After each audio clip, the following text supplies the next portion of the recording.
Harris had not heard of any major music hall tour in the previous few years, he inclined to the opinion that the operations of Paul Lexington Productions had been at the more modest level. On the other hand, impresarios have to start somewhere. Paul Lexington seemed a pleasant and knowledgeable young man, and, in a business peopled with the incompetent and the frankly criminal, Charles felt inclined to give him the benefit of the doubt.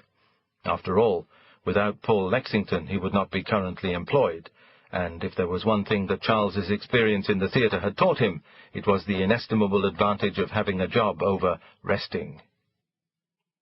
The sequence of events which had brought the Hooded Owl to its first night at the Prince's Theatre, Taunton, had been that usual circuitous trip through an obstacle course by which new plays reached the stage. The work had been written by a schoolmaster called Malcolm Harris, who, though of undoubted talent, had no contacts in or knowledge of commercial theatre. He had lavished 3 years of his spare time on the work, and when he had the final draft neatly typed up with a letter-setted front page and a transparent plastic folder, the only person he could think to send it to was the professor of English at the university he had left 12 years previously. The professor, after a few months' delay and an apologetically nudging letter from the playwright, had written back in terms of vague praise, which a professional writer would have recognized as a confession of not having read the script, and said he had passed it on to the drama department. This gentleman, after a few months' delay and an apologetically nudging letter from the playwright, had written back to say he had passed it on to an actor friend who was setting up a new fringe theatre company in Surbiton.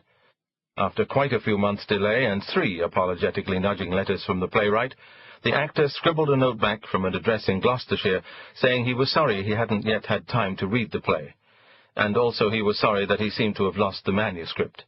And anyway, he had decided that the theatre wasn't for him after all, and he'd set up an antique shop with a friend. Phase 1 of the offensive was thus over, and Phase 2 started with the top carbon of the play, a newly letter-setted front page and a new transparent plastic folder. This time, on the advice of his wife's mother, who'd just read a biography of some playwright out of the library, though she couldn't remember what his name was, Malcolm Harris had sent the play to his local repertory theatre.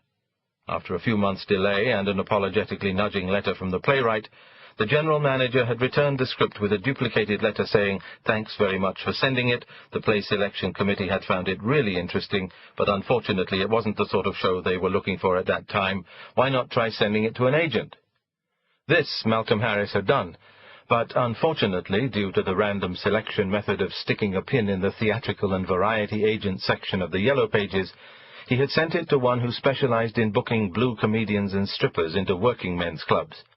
After a few months' delay and an apologetically nudging letter from the playwright, the script was returned, together with a photograph of Sadie Masso, 382636, just the thing to liven up your stag night or rugby club dinner, in an envelope without a stamp on it. At this point, that infallible source of advice, his wife's mother, told Malcolm Harris that she was sure she had seen something about a playwriting competition in some magazine she'd been reading at the hairdresser's. Why didn't he go in for that? Painstaking research having tracked down the competition, sponsored by a local arts festival in the Midlands, the playwright had received his application form and copy of the rules. Obeying these implicitly, he had sent off his manuscript, together with the stamps for return postage and the entrance fee of £1, and sat and waited. 4 months later he received back through the post a copy of Psychosymbiosis, a monodrama by George Walsh. Repeated letters to the adjudicating committee of the Arts Festival, trying to retrieve the right manuscript, elicited no response. 18 months had now passed since Malcolm Harris had completed The Hooded Owl, and so far there was no evidence that anyone vaguely connected with the professional theatre had even read it. The playwright was gloomily resigning himself to spending the rest of his days teaching history to recalcitrant adolescents, but the confidence of his wife, who had read the play, and his wife's mother, who hadn't, would not allow him to give up. His wife's mother had heard some successful playwright, or maybe it was a producer, talking on the radio, she thought perhaps on Woman's Hour, and saying that nowadays a successful play needed a star name, so often the star's interest came first. This suggestion coincided with Malcolm Harris reading a letter to the Times about value-added tax on theatre tickets from that popular British film and television star Michael Banks. Since the letter gave his address, and since Michael Banks, in the playwright's wildest fantasies, would have been ideal casting for the main part, Malcolm Harris took his courage in both hands and sent The Hooded Owl off to the Star. Needless to say, Michael Banks didn't read it, but being an amiable old boy, he passed it on to his agent, whose organization had a plays department.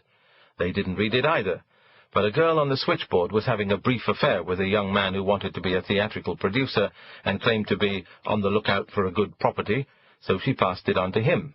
The young man read the play, recognized its potential, and bought an option to produce it within 6 months for a sum which delighted Malcolm Harris, but which would have appalled his agent, had he had one. The young producer's name was Paul Lexington, and he then set about finding a theatre that would put the play on. The Hooded Owl was an expensive production for the average provincial company. Though it only had a cast of 8 and its contemporary setting limited the wardrobe costs, it did require 3 solid representational sets, a very big outlay for a 3-week run.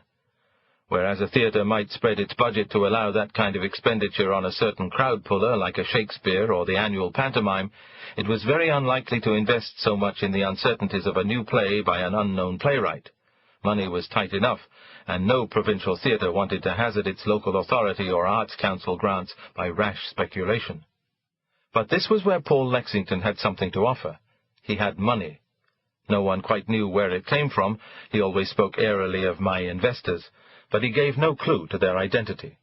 And no one knew how much he could raise, though from the confidence of his tone, the amount seemed to be infinite. So this was the deal that he offered round the provincial theatre companies during the spring and summer of 1979. If they would put on a production of The Hooded Owl, a good play for which he held an option, he would invest the necessary extra production costs for the expensive sets and, ideally, the import of a star name. Then, if the play did transfer to the West End, his production company would present it, and the originating company would be credited and receive a small percentage.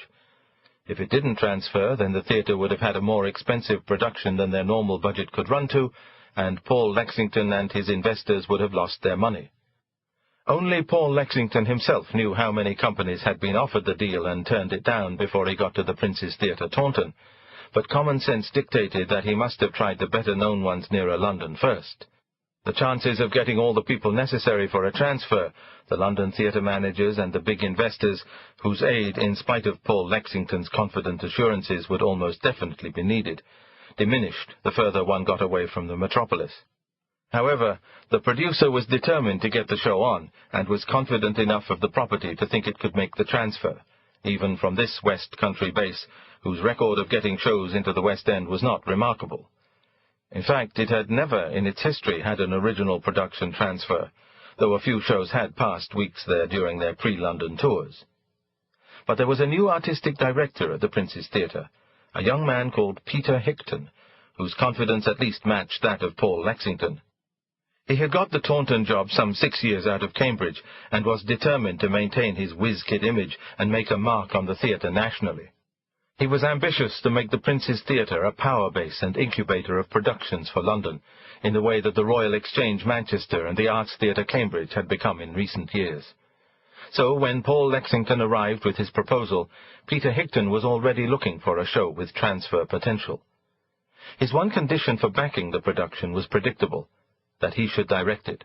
If that was agreed, he was prepared to put all his energies, even down to the enfant terrible tantrums that his track record required of him, into persuading the play's selection committee that The Hooded Owl should be one of the productions in the 1979-80 season at the Prince's Theatre, Taunton. Paul Lexington at first demurred. He had hoped to get a director of greater stature for his production, but he soon had to face facts. Peter Hickton was the only artistic director who had shown enthusiasm for the project, and, if Paul Lexington Productions were to get their first major show underway at all, there would have to be compromises. And it was not lost on the producer that Peter Hickton's residence at Taunton meant directing the show would be part of his job. Sure, he'd have to be on some percentage when the play got to the West End, but at least a director's fee would be saved for the tryout. So the two ambitious young men came to an agreement, and Peter Hickton set to work on the play's selection committee. His success was not total. He managed to get a commitment that the Prince's Theatre should do The Hooded Owl, but he could not persuade them to do it in the 1979-80 season.